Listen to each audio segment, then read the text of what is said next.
I have decided to come back to India. हर बच्चे को अब लगने लगा है कि ये सरकार एक भी पेपर ठीक से नहीं करा सकती और अब हमारी बारी है अपने देश के लिए कुछ करने की। कॉकरोच जनता पार्टी का संस्थापक अभिजीत दिपके 6 जून को भारत आ रहा है प्रोटेस्ट करने के लिए। इससे कोई दिक्कत नहीं है, लेकिन सवाल यह है कि क्या वो किसी और की दी गई स्क्रिप्ट पढ़ रहा है? क्या प्रशांत भूषण, अरविंद केजरीवाल, कांग्रेस पार्टी और इकोसिस्टम के तमाम लोग किसी और के इशारों पर नाच रहे हैं? और सबसे बड़ा सवाल कि क्या इस कथित प्रोटेस्ट के पीछे कोई और योजना है? आइए समझने का प्रयास करते हैं। नमस्कार, स्वागत है आपका द पैम्फलेट पर। वीडियो में हम आगे बढ़े उससे पहले आप हमारे चैनल को सब्सक्राइब कर लें, बेल आइकन भी दबा दें और इस वीडियो को लाइक और शेयर जरूर करें। दोस्तों, 1 जून को दोपहर के समय अभिजीत दिपके ने एक वीडियो पोस्ट करते हुए बताया कि वो 6 जून को दिल्ली आएगा और नीट पेपर लीक के खिलाफ प्रोटेस्ट करेगा। इसके बाद 1 जून को ही शाम को 6 बजे अरविंद केजरीवाल का एक वीडियो आता है जिसमें वे कहते हैं कि सब बर्बाद हो गया है, देश को पढ़ा लिखा प्रधानमंत्री चाहिए।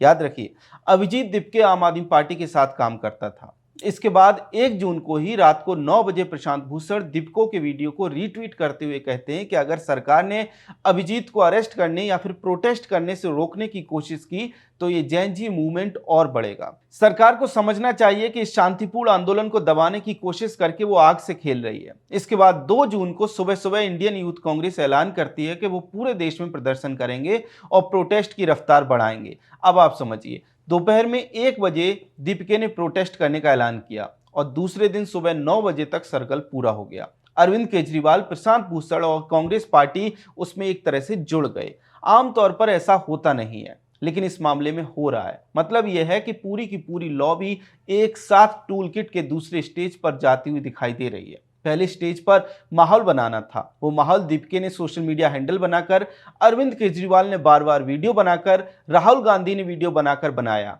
और अब अगला स्टेप है उन भड़के हुए छात्रों का इस्तेमाल राजनीतिक फायदे के लिए करना और इसके लिए उन्हें सड़क पर उतारना। दोस्तों, आगे बढ़े उससे पहले हम साफ कर देना चाहते हैं कि नीट का मुद्दा गंभीर है। निश्चित तौर पर पेपर लीक पर गंभीरता से काम होना चाहिए और सरकार करती दिखाई दे रही है। सीबीएसई में जो तकनीक की वजह से दिक्कतें आई हैं वो भी गंभीर मामला है और सरकार उसको लेकर भी निरंतर काम करती हुई दिखाई दे रही है। लेकिन छात्रों की आड़ लेकर भारत विरोधी इकोसिस्टम जो करता दिखाई दे रहा है वो बहुत खतरनाक है। वो आपको समझना होगा और अपने युवा साथियों को भी समझाना होगा। समझाने वाली बात और समझने वाली बात यह है कि कैसे अलग अलग पार्टियां, अलग अलग नेता, अलग अलग एक्टिविस्ट सभी के सभी एकजुट दिखाई दे रहे हैं। ऐसा लगता ही नहीं कि केजरीवाल और प्रशांत भूषण अलग अलग हैं, क्योंकि केजरीवाल जो बात कह रहे हैं वही बात प्रशांत भूषण कह रहे हैं। राहुल गांधी जो कहते हैं वही अभिजीत दिपके कहता है और इन सब का उद्देश्य एक ही है, जैन जी को सड़कों पर उतारना। कांग्रेस, केजरीवाल, दिपके, भूषण सब वही कर रहे हैं, जैन जी से सड़कों पर उतरने का आह्वान कर रहे हैं। इसलिए सवाल उठता है कि क्या ये कोई और करवा रहा है? सब चेहरे भारतीय हैं, लेकिन इसकी रणनीति कोई भारत विरोधी बना रहा है? क्या कोई टूल किट आई है और बहुत ही गुप्त तरीके से इस बार लागू की जा रही है, क्योंकि पहले की टूल किट्स लीक होती रहती थी? ये सवाल इसलिए भी उठता है क्योंकि अरविंद केजरीवाल के संबंध पहले भी फोर्ड फाउंडेशन से रहे हैं। देखिए कैसे अरविंद केजरीवाल के तार डीप स्टेट से जुड़ते हैं। अभिजीत दिपके आम आदमी पार्टी से जुड़े रहे। मनीष सिसोदिया के साथ उनकी कई तस्वीरें वायरल हो रही हैं। सीए प्रोटेस्ट के दौरान भी दिपके एक्टिवेट थे। अभी भी अमेरिका में है और अमेरिका से ही हैंडल्स बनाए गए हैं। मजे की बात यह भी है कि 1-2 दिन में ही हैंडल से लेकर वेबसाइट तक सब कुछ बना दिया गया और सब कुछ जैन जी वाले तरीकों से, जैसे मीम के थ्रू, रील के थ्रू, इंस्टा वाली लैंग्वेज के थ्रू किया जा रहा है, जिससे कि ज्यादा से ज्यादा जैन जी को साथ में जोड़ा जा सके। ध्यान से समझिए, घरेलू मोर्चे पर जैन जी को पॉलिटिकली लामबंद करने की कोशिश हो रही है। सबसे गंभीर बात यह है कि कॉकरोच जनता पार्टी नाम का ये ग्रुप मीम और रील पर ही नहीं रुकता, बल्कि जैन जी से अपनी वेबसाइट पर फॉर्म भी भरवा रहा है, जिसका साफ है कि जैन जी का युवाओं का डेटा जुटाया जा रहा है। दोस्तों, ये बहुत खतरनाक है। इसी डेटा के आधार पर वे आगे की योजना बनाएंगे। आगे बढ़ने उससे पहले आपको बस एक बात याद दिला दें कि केजरीवाल और सिसोदिया राजनीति में आने से पहले कभी नाम से एनजीओ चलाते थे और इस एनजीओ को अमेरिका के फोर्ड फाउंडेशन से फंडिंग मिलती थी। याद रखिए, फोर्ड फाउंडेशन को सीआईए का दाहिना हाथ बताया जाता है और ये डीप स्टेट के रिजीम चेंज ऑपरेशंस के लिए एक तरह से काम करता है। अब आप cockroach group, Abhijeet Dipke, Kejriwal, Sisodia, Ford Foundation, America, deep state और रिजीम चेंज के बीच की कड़ी जोड़ दीजिए। देखा आपने, केजरीवाल के कनेक्शन फोर्ड फाउंडेशन से जुड़ते हैं और अभिजीत दिपके के कनेक्शन अरविंद केजरीवाल से। इसके अलावा कांग्रेस पार्टी और सोरोस के कई कनेक्शन समय समय पर बाहर आते रहते हैं।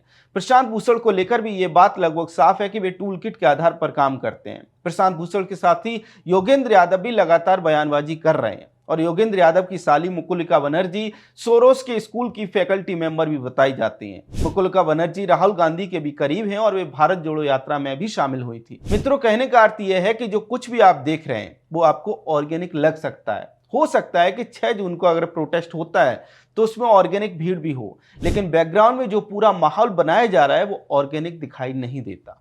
अभी कुछ भी पक्के तौर पे नहीं कहा जा सकता, लेकिन जो दिखाई दे रहा है उसके आधार पे इतना कहा जा सकता है कि कोई तो मास्टरमाइंड है जो इन सभी को टूल किट भेज रहा है और ये सब उसी के अनुसार चल रहे हैं। आने वाले दिनों में तस्वीर और ज्यादा साफ हो जाएगी। खैर, सभी विपक्षी दल और विपक्षी नेता जैन जी को भड़काते दिखाई दे रहे हैं, प्रोटेस्ट के लिए सड़क पर आने का आह्वान करते दिखाई दे रहे हैं। इसको लेकर आपका क्या कहना है, कमेंट सेक्शन में हमें जरूर बताएं। अगर आपको हमारा कंटेंट पसंद आता है तो हमारे चैनल को सब्सक्राइब भी कर लें। जय हिंद।